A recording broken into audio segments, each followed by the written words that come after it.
Assalamualaikum warahmatullahi wabarakatuh. Perkenalkan, nama saya Utami Ida Lestari Harahap, perwakilan dari kelompok 12. Di mana di sini saya akan mempresentasikan mengenai Nazisme Jerman dan komunisme Rusia. Hubungan Nazisme dengan Adolf Hitler.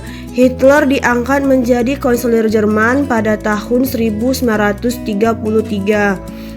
Dia memastikan bahwa undang-undang disahkan untuk memberinya lebih banyak kekuasaan, dan dia mendirikan pemerintahan autokratis atau diktator. Hitler dan para pengikutnya yang disebut sosial nasional atau Nazi segera memiliki semua kekuasaan di Jerman.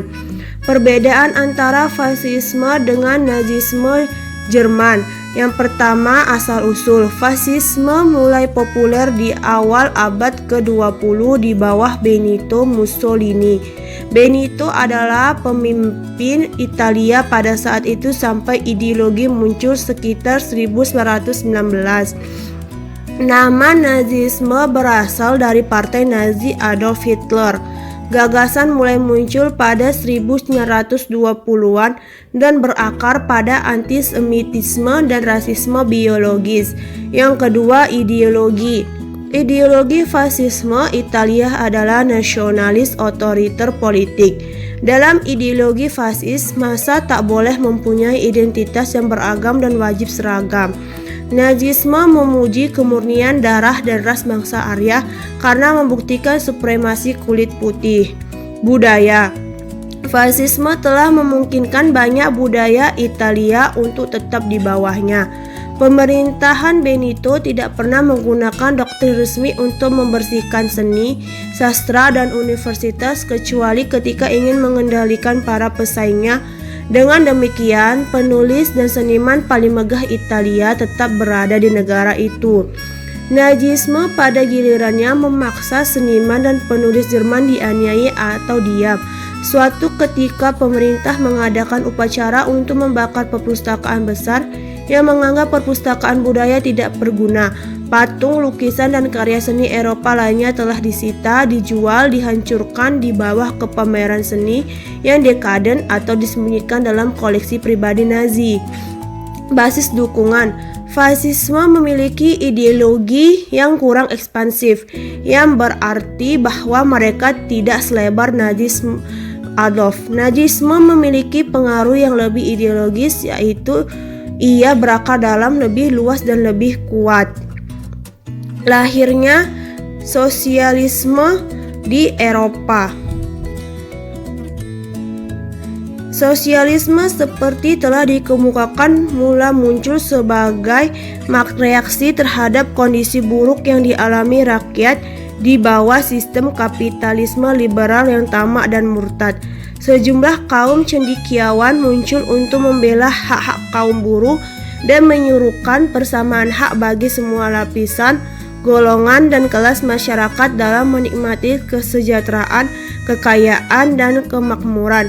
Mereka menginginkan pembagian keadilan dalam ekonomi. Konstitusi Rusia.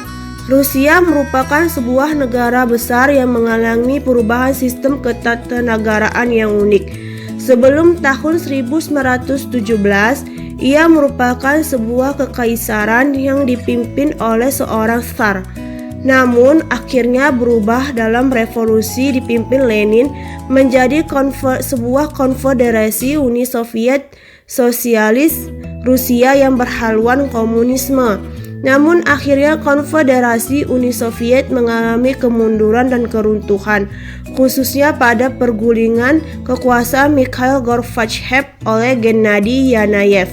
Sehingga pada masa Presiden Boris Yeltsin, Uni Soviet bubar dan berubah menjadi Federasi Rusia.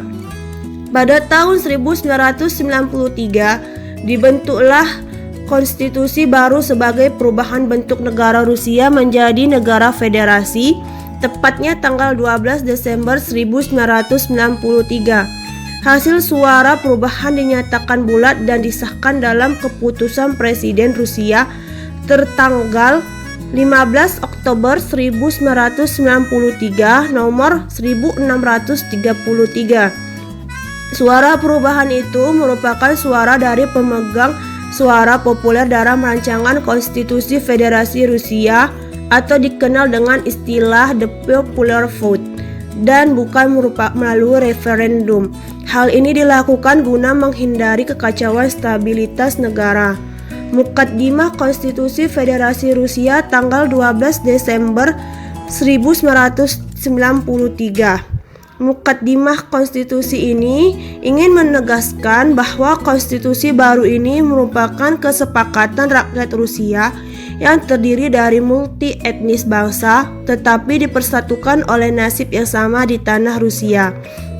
Selain adanya penegasan akan hak asasi manusia dan kebebasan, perdamaian sipil dan kesepakatan memelihara kesatuan bersejarah negara, melanjutkan prinsip-prinsip umum yang diakui, kesetaraan dan penentuan nasib sendiri dari masyarakat, menghormati sejarah nenek moyang, mencintai dan menghormati tanah air, meyakini keadilan dan menghidupkan kembali kedaulatan Rusia, berjuang untuk mengamankan kesejahteraan dan kemakmuran Rusia, melanjutkan rasa tanggung jawab tanah air untuk generasi sekarang dan akan mendatang, dan menyadari diri sebagai bagian dari masyarakat dunia.